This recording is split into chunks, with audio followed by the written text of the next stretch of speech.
My son used to be very active on something called Discord, which, from what I understand, is a messaging app for people who play video games.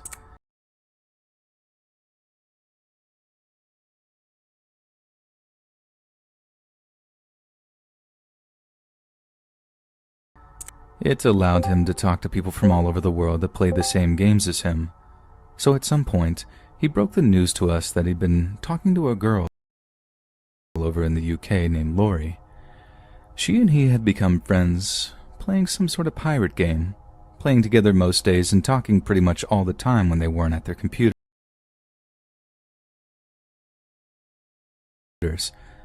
And eventually, he just up and asks her if she wanted to be his girlfriend, and she says yes.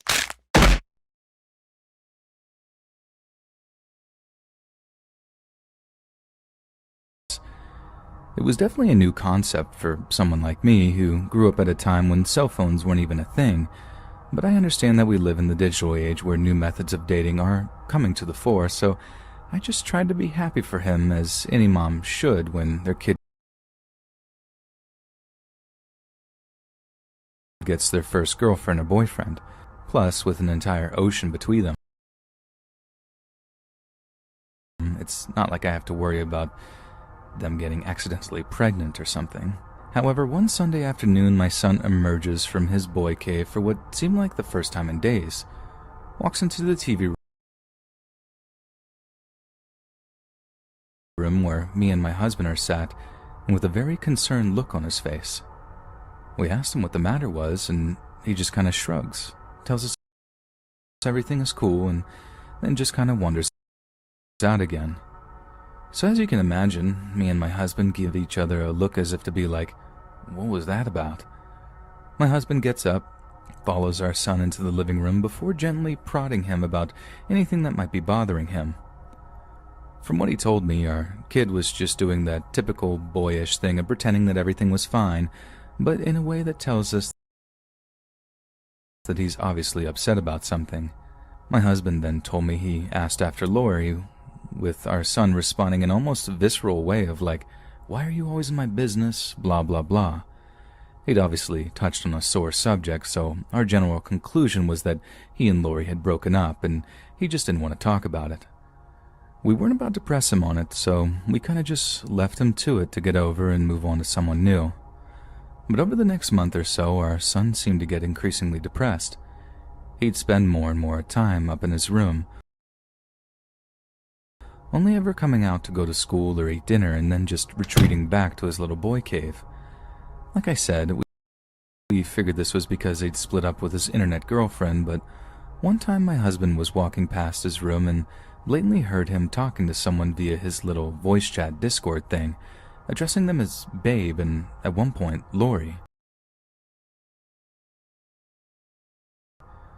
So apparently they're still talking at that point, but we still assumed that they were having relationship issues, putting it down to the fact that they were like thousands of miles apart. I know long-distance relationships don't work at the best of times, even when people were just a few states away from each other, but these kids had an entire ocean separating them, so God knows how hard that must have been on them. Only, as we came to learn, that wasn't exactly the problem. It was something much, much darker. So as I said, our son seemed to be getting more and more depressed over the course of the month, and it got so bad that at one point that me and my husband discussed getting him a therapist or something to nip the problem in the bud before it could morph into something less easy to deal with. But suddenly, out of apparently nowhere, he just perks up. One day he's looking better, feeling perkier, and is considerably more talkative. He actually seemed keener on spending more time with us too, which for a 16-year-old boy struck us as very unusual. I mean, not that we were complaining. It was nice seeing him feeling better about things, and we put it down to him meeting a new girl or just shutting out Lori from his life. This kind of sunny behavior carries on for like a week or so until one Saturday, when after coming down for breakfast, we don't see or hear from him for the rest of the day. Late in the afternoon, my husband goes up into his room, knocks on the door, and asks our son if everything is okay. He comes back down into the TV room, tells me there was no reply after knocking, then asks me if I'd seen him leave the house at all during the day. I tell him no, that if he had gone over to a friend's house or whatever, that he certainly hadn't let me know.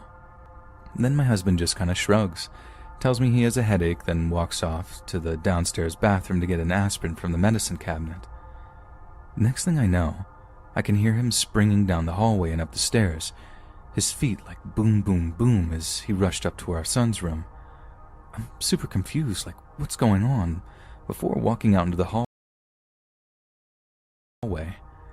From where I'm standing, I can actually see into the downstairs bathroom, and what I see makes my blood run cold. We usually kept all our pain pills and other such medication in a little plastic first aid kit style thing. We kept that thing stuffed to the gills. And there it was, lying on the bathroom floor, almost completely empty. Then, like my husband before me, it hit me what had happened. So I sprint up to my son's room, where I find my husband leaning over our boy's bed, shaking him like, "Wake up! Can you hear me? Wake up!" There's a pool of puke sitting on the bed next to his head, and he's completely unconscious, and there are empty pill trays lying on the floor nearby. As soon as I walk in, my husband runs back downstairs to call 911, and I take over the shaking and the wailing, begging him to open his eyes. Now, the only light in the room was coming from his computer monitor, so at one point I look over to it and see one of the most haunting things I've ever seen in my life. On the screen is a webcam window from the Discord thing I mentioned, and it displays the body of a young girl that's just kind of dangling in midair. It took me a second to realize what I was looking at, but when I did, I almost screamed the house down.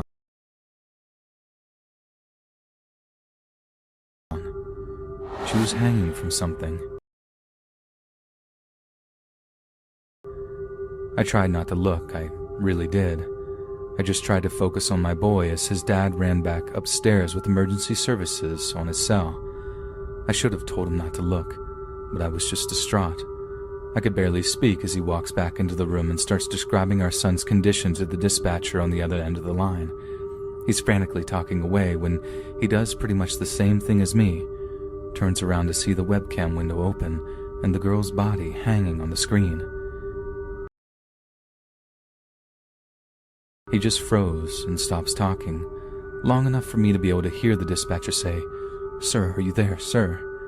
At which point he snaps out of his daze and carries on talking to the person on the other end. It was he that then had the same presence of mind to turn off the computer, all the while giving the EMTs her home address and begging them to arrive as quickly as possible. Our son was taken to the hospital, where he promptly has his stomach pumped. We stayed all night, waiting in the visitors area, and when a doctor finally approached us with an update on our son's condition, I found my heart racing as I prepared for the worst. But thankfully, we'd gotten him to the hospital just in time. He survived, barely, but the same couldn't be said for the girl on the computer screen, who we assumed was this Lori girl he'd been in the long-distance relationship with. When our son woke up and saw us in the hospital room, he burst into tears. He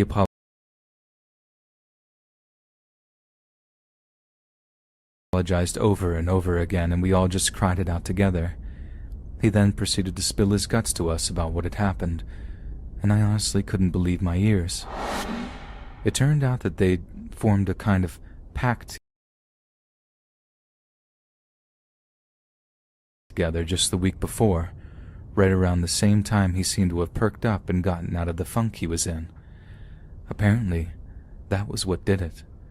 That she and he had figured out a way to escape the pain they were suffering, and that the revelation had been some kind of boost to him, as morbidly insane as that sounds. We went ahead with booking him into therapy, and he's doing much, much better now. We don't monitor his online activities, as he figured he'd just find a way to subvert us, but we definitely don't allow him to have a computer in his bedroom anymore. And since then, me and my husband have made an effort to acquaint ourselves with the darker corners of the internet, and believe me, There are some days I wish I hadn't.